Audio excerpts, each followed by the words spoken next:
desde o início da pandemia, todos nós precisamos nos adaptar em vários sentidos. Uma das novidades foi o uso da máscara de proteção facial. Nós estamos há 1 ano usando esse acessório e aprendendo diariamente a lidar com ele.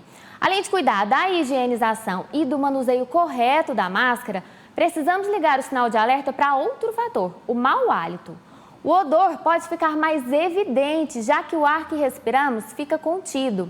Inclusive, profissionais da saúde têm relatado aumento de queixas de mau hálito nos consultórios.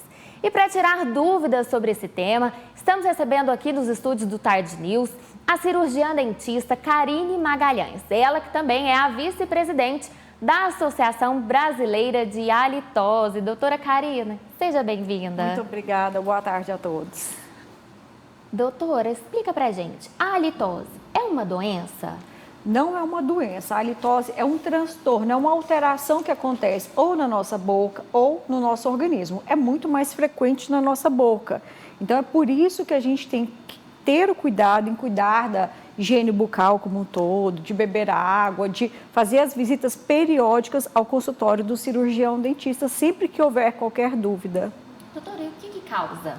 O que pode causar? Uma das principais alterações que acomete a alteração do hálito são as disfunções salivares. O mau hálito ocasionado pela baixa produção de saliva, por uma saliva muito grossa, as questões relacionadas à cárie, doenças da gengiva, as infecções, às vezes, em amígdala, né, que são aquelas cavidadezinhas que a gente tem lá atrás, que são...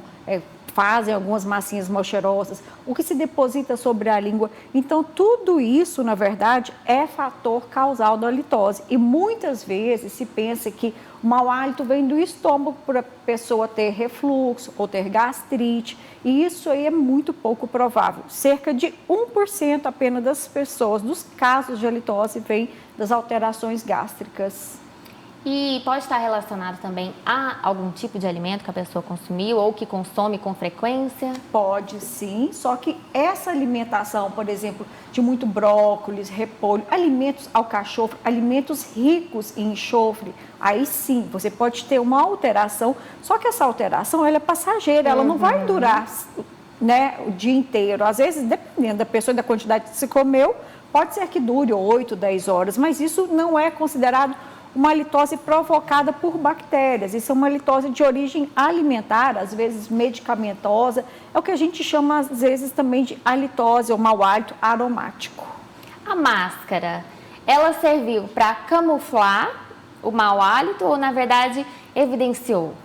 Na verdade, a máscara, ela às vezes dá um pouco mais de segurança, porque você não imagina o tanto de pessoas que têm dúvidas sobre a alteração do próprio hálito. Sendo assim, se a pessoa já usa máscara, você também usa máscara, você fica um pouco mais segura de estar com essa proteção. Porque as pessoas que desconfiam, ou às vezes elas se afastam, ou chupam muito balinha, muito chiclete, e na verdade algumas até perceberam assim que tem um hálito alterado depois que colocaram as máscaras. Essas máscaras, na verdade, impedem a gente, às vezes, de estar ingerindo água, de fazer a alimentação de forma correta e até mesmo a higienização de forma correta. Então, tem aumentado sim os casos de halitose por estarmos usando máscaras. A máscara, então, ela pode levar à tona, faz a pessoa perceber, mas ela também pode causar? A gente pode citar essa palavra? Não causar, porque ela não seria uma causa direta. Mas assim, no caso, às vezes também um cheiro que você pode sentir na máscara. Tem gente que não substitui a máscara todos os dias, ou passou a manhã inteira conversando, então está conversando e as gotinhas vão respingando da boca, que são os perdigotos, gotículas de saliva que saem da boca e vão grudando no tecido da máscara, seja ele de TNT, que são as máscaras descartáveis, de tecido, seja aquele plástico que as pessoas chegaram a usar por um certo tempo. Então, matéria orgânica, aquela secreção transparente que sai do nariz por rinite, então depositou sobre a máscara e ficou muito tempo sem fazer essa higienização, aquilo lá começa a degradar. Aquilo lá é proteína que com certeza vai ter bactéria, vai ter um monte de micro-organismo lá e realmente você pode sentir alteração vindo dessa máscara. Entendi. E só a higiene bucal, ela é suficiente para acabar com a halitose Ou tem algum outro tipo de cuidado e tratamento também? Por incrível que pareça, a higiene bucal, para quem às vezes apresenta o problema, a alteração do hálito, ou às vezes a pessoa acredita que tem alteração do hálito, essa pessoa ela castiga os dentes, a língua, as mucosas da boca. Tem gente que escova a bochecha, tem gente que escova o céu da boca no intuito de eliminar as bactérias. Só que a gente está passando por um processo agora de pandemia que estamos vendo que não é nada fácil controlar micro-organismos. No caso da Covid, é um vírus. No caso da litose, são bactérias. É mais frequente as bactérias. Então, não é de uma hora para outra que nós, profissionais, que somos qualificados no diagnóstico e tratamento da litose, que a gente consegue solucionar o problema. Então, o que é preciso? É preciso a gente controlar o microbioma e a microbiota. O que seria o microbioma? Seriam as bactérias que tem na boca. E o que é a microbiota? A microbiota são as bactérias. E o microbioma é o resultado, é o que as bactérias entregam. Então, esses gases formados pelo mau hálito, que mostram para a gente que deixa esse hálito ruim sair pela boca ou pela boca e nariz. Então, quando temos uma litose vindo apenas da boca, é porque a gente tem uma litose de origem bucal. Então, está vindo de onde esse mau cheiro? Se estiver vindo do nariz, apenas do nariz, isso pode dizer para a gente que é uma litose das vias aéreas superiores, um processo de rinite, de sinusite. Então, tem que se investigar. É claro que não é apenas o cirurgião dentista que é o único profissional que vai tratar do problema. Doutora, para a gente encerrar então, como que a pessoa pode saber se é uma halitose temporária por algum alimento, em alguma coisa mais pontual, ou se é de fato algo provocado por uma bactéria? Como que quem está assistindo a gente pode ficar sabendo disso? Tá.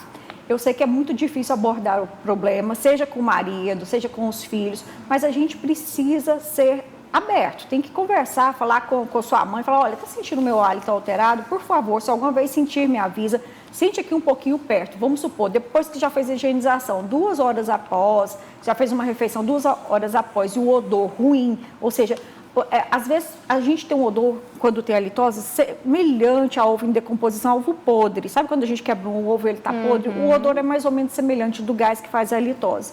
Então, você está apresentando esse odor, aí só o cirurgião dentista que vai poder identificar, qualificado nessas alterações, porque na graduação a gente vê, mas vê muito por cima. Então, depois tem que se estudar mais, são cursos de pós-graduação, para a gente ter certeza de onde está vindo e conseguir tratar o problema. Ou seja, a litose é de controle, porque bactérias, micro-organismos, eles vão desenvolver sempre na nossa vida, infelizmente. Ok, doutora, muito obrigada. Obrigada a vocês, foi muito bom estar aqui mais uma vez. Estava contando agorinha que esse foi o primeiro estúdio que eu dei entrevista há 5 anos atrás. Foi para o Segismar e é uma honra a minha agora estar com vocês novamente. Muito obrigada, seja sempre bem-vinda.